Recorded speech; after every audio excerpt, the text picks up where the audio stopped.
বাংলাদেশে নির্বাচন এলেই দিল্লিতে যেন অদৃশ্য এক অস্থিরতা শুরু হয়। সীমান্তের ওপর থেকে কূটনৈতিক তৎপরতা বাড়ে, বিবৃতি আসে, গোপন বৈঠক হয়। প্রশ্ন একটাই, বাংলাদেশের নির্বাচন নিয়ে ভারত এত চিন্তিত কেন? এটা কি শুধুই প্রতিবেশী সুলভ আগ্রহ, নাকি এর পেছনে আছে আরও গভীর কোনো কৌশল? স্বাধীনতার পর থেকেই বাংলাদেশের রাজনীতিতে ভারতের প্রভাব অস্বীকার করার উপায় নেই। বিশেষ করে গত দেড় দশকে আওয়ামী লীগ সরকারের সঙ্গে ভারতের সম্পর্ক ছিল অস্বাভাবিক রকম ঘনিষ্ঠ। ট্রানজিট, বিদ্যুৎ, বন্দর, নিরাপত্তা সহযোগিতা সবকিছুতেই দিল্লি পেয়েছে সুবিধাজনক অবস্থান। আওয়ামী লীগ ছিল ভারতের জন্য সবথেকে নির্ভরযোগ্য রাজনৈতিক অংশীদার। ভারতের দৃষ্টিতে আওয়ামী লীগ মানেই সীমান্তে স্থিতিশীলতা, উত্তর পূর্ব ভারতের নিরাপত্তা, বিচ্ছিন্নতাবাদ দমনে সহযোগিতা এবং চীন ও পাকিস্তানের প্রভাব ঠেকানোর নিশ্চয়তা। সবথেকে বড় কথা, আওয়ামী লীগ কখনোই ভারতের কৌশলগত স্বার্থের বিরুদ্ধে যায়নি। কিন্তু 2026 সালের নির্বাচন একেবারেই ভিন্ন বাস্তবতা নিয়ে হাজির হচ্ছে। আওয়ামী লীগ এই নির্বাচনে নেই। মূল লড়াই হচ্ছে বিএনপি এবং জামায়াতে ইসলামীর মধ্যে। আর এই দুই দলই অতীতে ভারতের পছন্দের তালিকার বাইরে ছিল। এটাই এখন দিল্লির সবথেকে বড় দুশ্চিন্তা।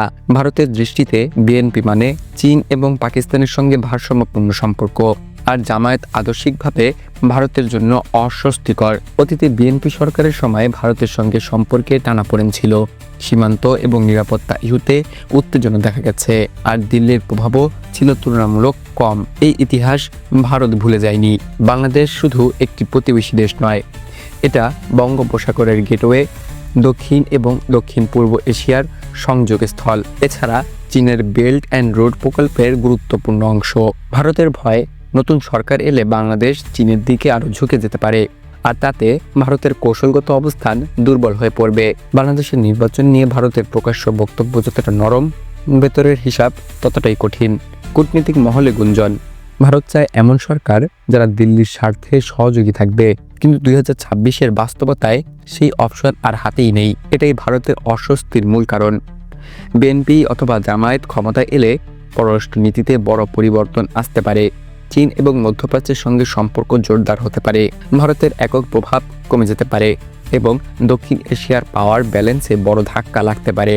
এই সম্ভাবনাই দিল্লিকে সবথেকে বেশি চিন্তায় রেখেছে। এই নির্বাচন শুধু ক্ষমতার লড়াই নয়, এটা আসলে প্রশ্ন, বাংলাদেশ কি আবার নিজের শর্তে চলবে, নাকি আবারও থাকবে বড় শক্তির ছায়ার নিচে? 2026-এর নির্বাচন হতে যাচ্ছে বাংলাদেশের ইতিহাসের সবথেকে কৌশলগত নির্বাচন, ভারতের জন্য সবথেকে অনিশ্চিত মুহূর্ত এবং দক্ষিণ এশিয়ার রাজনীতির জন্য এক সম্ভাব্য টার্নিং পয়েন্ট।